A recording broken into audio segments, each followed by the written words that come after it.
भगवान ऐसी पत्नी सबको दे। यह कहानी आपके दिल को छू जाएगी। सुबह का वक्त था। मैं ऑफिस के लिए लेट हो रहा था। अक्सर मैं सुबह जल्दी तैयार हो जाता हूँ, लेकिन कल शाम ऑफिस का बहुत काम था, इसलिए देर रात तक जगना पड़ा। जागने की वजह से सुबह लेट उठा, इसलिए ऑफिस जाने में देरी होने लगी। मैंने बाथरूम में घुसते हुए पत्नी को आवाज़ लगाई कि वह मेरे कपड़े तैयार रखे। मैंने बाथरूम में ज़्यादा समय नहीं लगाया और जल्दी से नहाने के बाद बाहर आ गया। मैंने अपने बिस्तर पर देखा तो वहाँ कपड़े नदारद थे। मैंने गुस्से में स्वर में फिर से पत्नी को आवाज़ लगाई। शायद वह किचन में थी, मेरे लिए खाना तैयार कर रही होगी, इसलिए उसको मेरी आवाज़ नहीं सुनाई पड़ी, या फिर कुकर की उठती तेज सीटी में मेरी आवाज़ दब गई होगी। इस बार मैंने गुस्से के साथ और तेज आवाज़ लगाई, लेकिन से बड़ा प्यारा सा रिप्लाई आया, आई। मेरा गुस्सा अपने चरम पर था। मुझे ऑफिस के लिए लेट हो रहा था। मैं अंदर से बुरी तरह झुलसाया हुआ था। तभी पत्नी कमरे में आ जाती है और वह सीधे अलमारी की तरफ बढ़ जाती है। मेरे मन में सवाल आया कि क्या उसने मेरी आवाज़ को सुना था या फिर सुनकर अनसुना कर दिया था। फिलहाल जो कुछ भी हो, वह मेरी तरफ देखते हुए कपड़े बिस्तर पर रख देती है और वहां से जाने को होती है। अचानक से वह वापस आती है और मुझसे बोली, अगर मैं तुम्हें किसी के साथ डिनर पर फिल्म देखने के लिए बाहर जाने को कहूँ तो क्या तुम क्या कहोगे? उसके पूछने का अंदाज थोड़ा अलग था। मैं समझ नहीं पा रहा था कि आखिर वह किसकी बात कर रही है और क्यों। शायद मैं जवाब देने के लिए तैयार था। मैं बोला, मैं समझूंगा कि अब तुम मुझसे प्यार नहीं करती। शायद उसने गुस्से अथवा प्यार में मेरी तरफ देखा, लेकिन फिर अगले ही पल मैं अपने होठों पर हल्की सी आती हुई मुस्कान को दबाते हुए बोली, मैं आपसे प्यार करती हूँ, लेकिन यह औरत भी आपसे बेपनाह प्यार करती है, शायद मुझसे भी ज़्यादा, और आपके साथ कुछ समय बिताना चाहती है। मुझे पत्नी के मुंह से इस सवाल की उम्मीद नहीं थी। मेरे मन में एक सेकंड में हजारों सवाल ऊपर नीचे होने लगे। आखिर किस औरत की बात कर रही है और किससे मिलवाना चाहती है? ऐसे हजारों सवालों के साथ मेरा मन मुझे घेर रहा था। आखिर मैंने पूछ ही लिया कि किसकी बात कर रही हो। पत्नी ने बिना कुछ बोले एक तस्वीर की तरफ इशारा किया। वह तस्वीर मेरी माँ की थी, जो मुझसे दूर रहती थी, जिनसे कई महीनों से मैं मिला नहीं था। शायद काम की वजह से मैंने उन्हें फ़ोन भी नहीं कर पाया। मैं अपनी व्यवस्था के कारण उन्हें समय ही नहीं दे पा रहा था।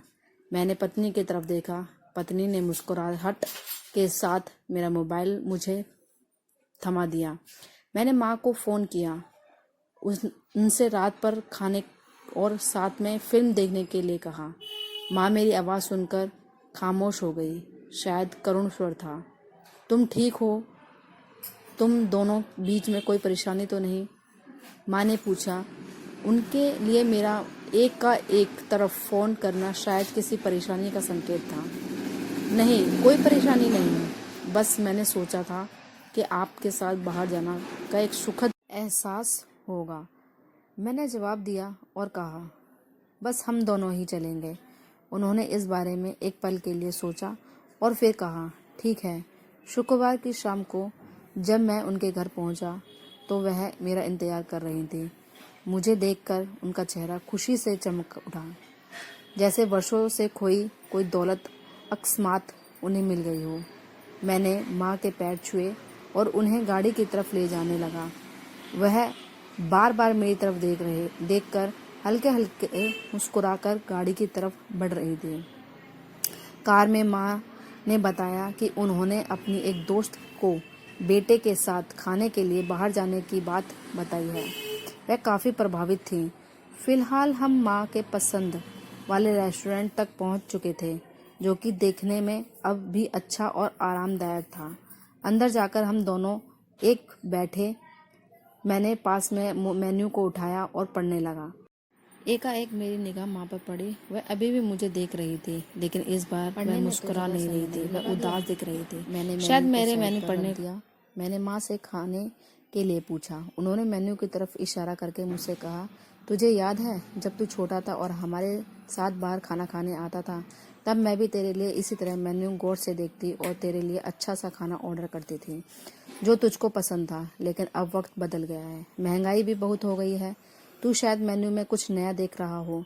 माँ का जवाब सुनकर मेरी आंखों में आंसू निकलने लगे थे, लेकिन मैंने खुद को संभाला और कहा, माँ इस बार मैं आपके लिए मेन्यू पढ़ना चाहता हूँ। इसके बाद मैंने एक बढ़िया सा डिश माँ के लिए ऑर्डर की और अपने खाने के समय चल दिया। माँ ने मेरे बचपन से पहुंचकर अब देखा तो कई किस्से सुनाए गए थे। मुझे ऐसा लग रहा था मानो मैं वापस अपने बचपन में आ गया हूँ।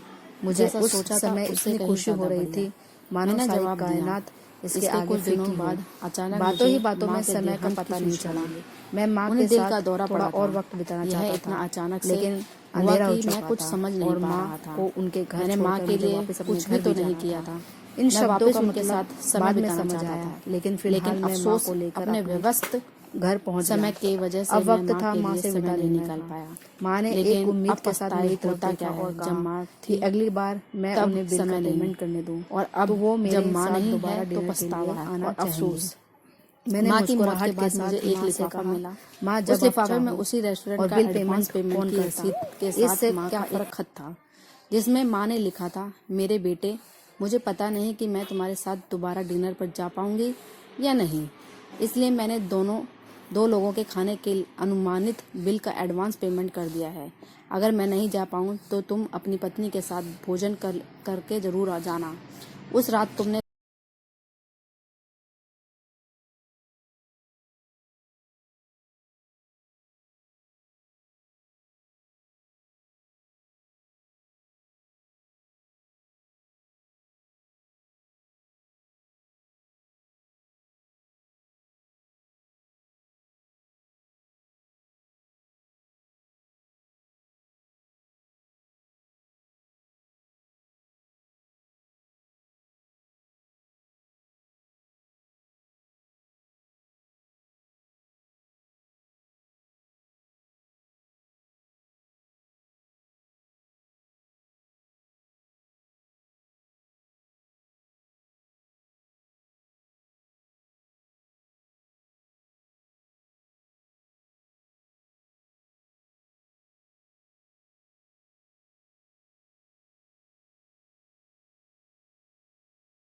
कहा था ना कि क्या फर्क पड़ता है।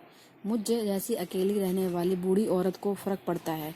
तुम नहीं जानते उस रात तुम्हारे साथ बीता हर पल मेरे जीवन की सबसे बेहतरीन समय में से एक था। भगवान तुम्हें सदा खुश रखे। तुम्हारी माँ। इंसान को दुख अपने आप को खोने के बाद होता है। अगर समय रहते एहसास हो जाए तो जीवन में छोटी छोटी बातों से परिवार में खुशियाँ बांटी जा सकती हैं और माता पिता को जीवन की सबसे अनमोल धरोहर है। ऐसी ही अच्छी अच्छी कहानी सुनने के लिए प्लीज़ मेरे चैनल को सब्सक्राइब करें, लाइक करें और कमेंट करें। Thank you.